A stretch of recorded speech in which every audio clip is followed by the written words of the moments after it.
Should someone have to have a government-issued license to drive a car? Hell no. What's next? Requiring a license to make toast in your own damn toaster? The license to drive? You know, I'd like to see some competency exhibited by people before they drive. Whenever the libertarians come out en masse, you know something unhinged is about to happen. Have stricter gun laws? Test to drive a car? Do you think you don't have to have an IQ test to have a gun, do you? Well, you actually have to take a test to drive a car. You need to learn how to drive it safely. You think you're smart enough because you took a test. Did you pass a driver's test to drive? No. I'd learn to drive out in the woods. But you had to get a driver's license. You had to get a driver's license, right? For what? To drive a car. Why do you need a driver's license to drive a car? Do you know how to drive a car? You have to have one to drive a car, though. That's it's the law. Suggestion. Regardless of whether or not this guy identifies as a libertarian or knows who they are, he still echoes their core, defining belief. The individual is always more important than the collective. The good liars have sparred with these folks on numerous occasions before, and they were back in action again at the recent Libertarian National Convention that featured the likes of this dude. Shut down the FBI.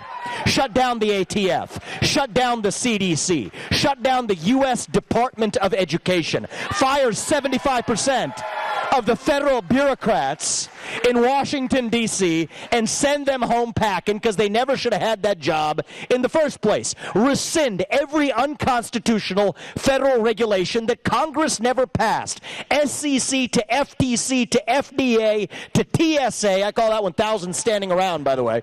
God knows what. And this absolute buffoon. And they asked me why I wasn't wearing a mask, which nobody was except for the NBC film crew. And they said, wasn't I scared of dying of COVID? And I said to them, there's a lot worse things than dying. And they said to me, like what? And I said, like living like a slave. But the real stars of the show weren't the guest speakers, but rather the audience members in attendance and how they reacted to the speakers. Well, what are your thoughts on Donald Trump speaking here tomorrow? I can't repeat what I'm thinking. It sounds like it's not a good thing, though. It was ridiculous. He has his own platforms. He doesn't need ours. We pay for our own mics. We pay for our own dais. We pay for our own conventions. He has his own. How do you feel about Donald Trump speaking at the Libertarian National Convention? If he was coming here to debate our candidates, and this is true for Joe Biden or anybody else, I would welcome that, but he's not coming here to debate us. He wouldn't even debate his fellow Republicans all primary season. He ducked the debates. You know, they were calling him Donald Duck, which I thought was very fitting. If you could give a message to Donald Trump, what would it be? Go away. And why are you angry that Trump's going to be featured here? It's insulting that, you know, one of our opponents, especially from the duopoly, is taking up our convention space. Yeah. And what are you planning on saying? You'll wait and see. It may surprise you that members of the taxation is theft and eliminating the federal government party would be this vocally against Trump, and to their credit, they have some valid criticisms. Everyone at the convention, except for the MAGA fans, know that Trump is only there to scrape the bottom of the barrel for as many votes as possible, which did not go as planned.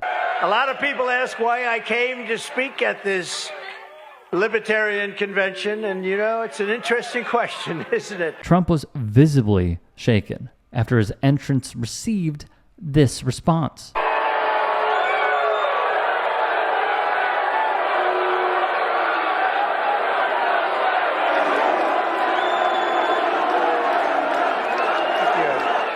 And the boo birds kept coming after him over and over and over again. Anyone can talk about defending freedom, but I've actually put everything on the line to resist these despots and these stuff.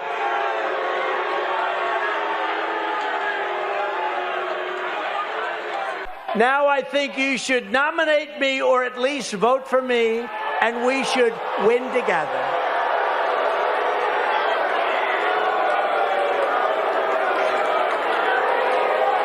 You heard those words.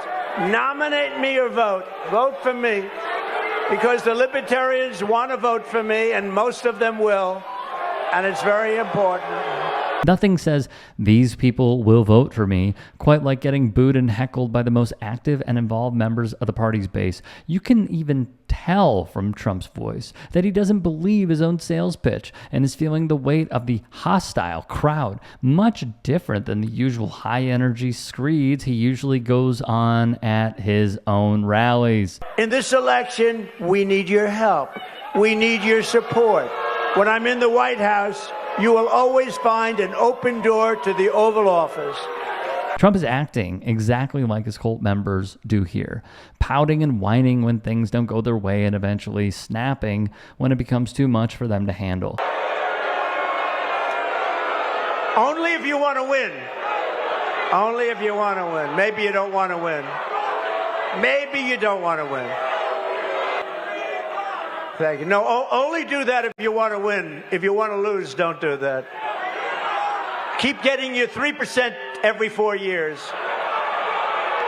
This may be one of Trump's biggest self-owns of all time. The sheer irony of begging a group of voters, then flipping on the same group you're pandering to, and then downplaying their impact while you're still speaking at their event.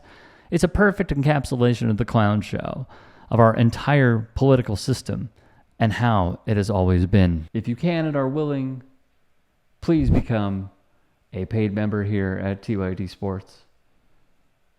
And or go to tyt.com/join. In addition, you can follow me on Twitter, Instagram, and TikTok. Appreciate it. Have a great day.